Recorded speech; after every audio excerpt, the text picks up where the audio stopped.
Greenpeace now owes hundreds of millions of dollars in damages after a North Dakota jury found the global environmental nonprofit liable for defamation.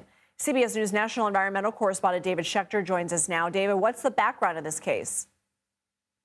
Good to see you. So really, this was, if you recall, back in 2016, 2017, there were these incredible protests of the Dakota Access Pipeline in North Dakota. A company called Energy Transfer was building a pipeline adjacent to the Standing Rock Indian Reservation. That drew thousands and thousands of protesters there, and at times it got quite heated. The demonstrations got a little violent. The protesters were sometimes handled in some pretty aggressive ways there. And that resulted in this lawsuit. That pipeline was eventually built, but this resulted in this lawsuit where Greenpeace is sued by Energy Transfer, the company that built the pipeline.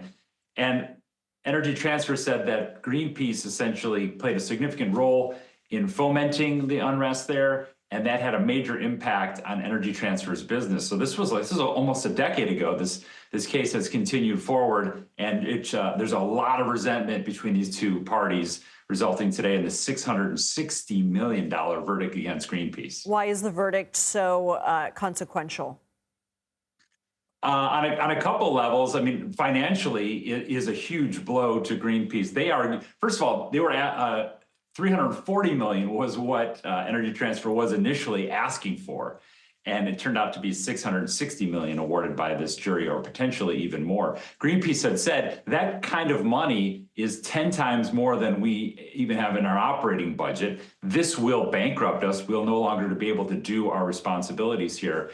And I think what they were saying is that this was a free speech lawsuit because of the scope of the money that they were asking for, that Energy Transfer knew that if they won, they'd basically be shutting down one of their big opponents and taking away their ability to have protests like these you're seeing right now. Is that the future of Greenpeace, shutting down?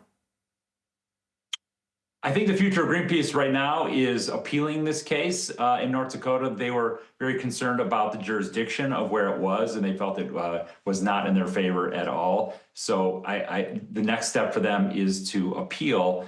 Eventually, it does sound like, from everything they said, they just do not have the funds to sustain this kind of damage against them, this claim against them. And so they say they would go out of business if this is something they had to pay. David Schechter, thank you. Thank you.